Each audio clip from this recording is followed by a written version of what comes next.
Albion Online is special. It's a game that manages to be unique, yet still feels so familiar that it doesn't need a lot of explanation. You can kind of do whatever you want.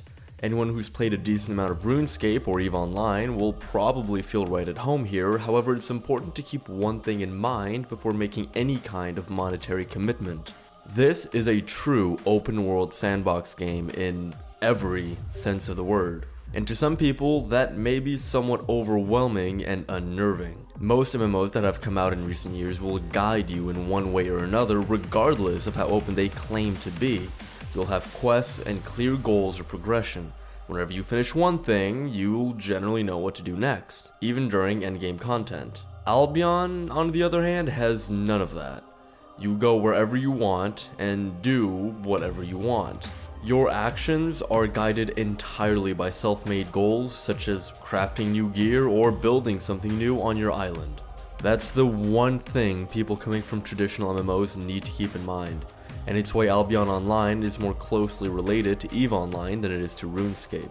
The entire game and economy is player-driven, to the point of there not being many system-controlled NPCs. Most of the crafting NPCs found in towns are owned, controlled, and upgraded by guilds or players, and every single item in the game has been crafted or gathered by another player. All of this is by no means a bad thing. However, it does mean that there's no such thing as a true solo experience in Albion. Everything is a group effort, and guild play is a major part of the experience because of this. The game has a multitude of features that point towards this all-for-one and one-for-all attitude, such as the previously mentioned crafting NPCs, the player and guild island and housing systems, the progression system, region-specific resources, etc. The progression system allows you to be very specific with how you want to play. Equipment, gathering, farming, crafting, they're all separated. If you're not interested in farming, for example, you'll have to rely on other people in order to get food and potions. You can't just go to an NPC and buy 200 health potions.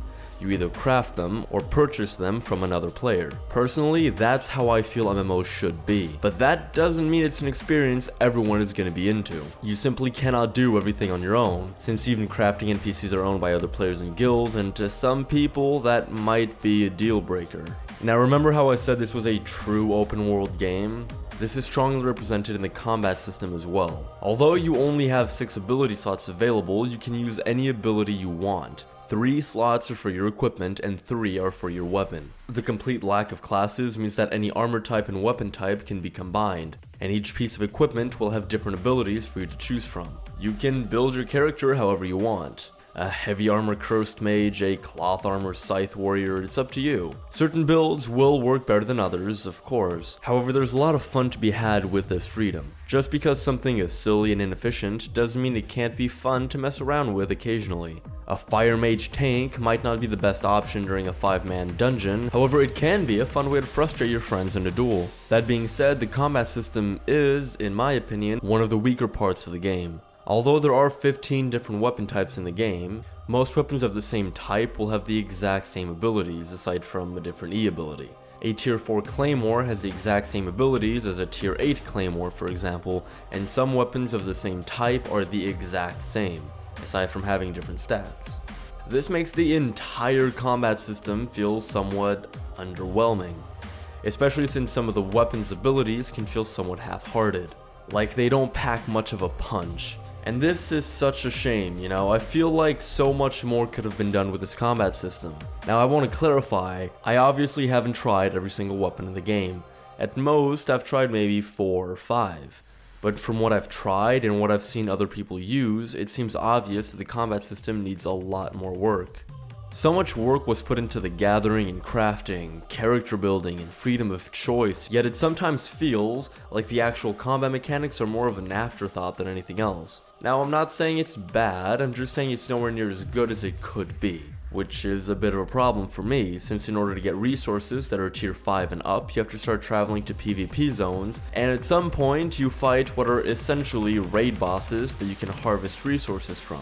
When it comes to PvP, the world is divided into 4 continents. The Royal Continent, where you'll start, is by far the safest.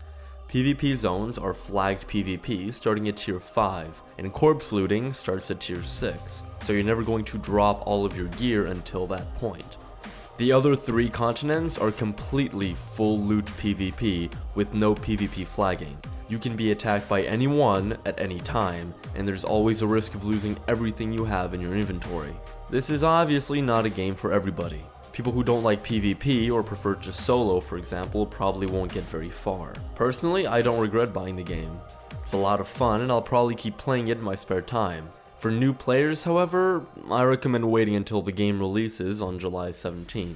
If you do choose to buy the game in its current state, keep in mind that there will be a full wipe upon release, so you might not want to put all of your time into a game where you're going to lose everything very soon. And if you're not too sure if you want to play the game because of certain things like the combat mechanics, I'd say maybe wait until around July, where I'm assuming they're going to release another big update, and then you can really make a decision at that point if this is a game for you or not.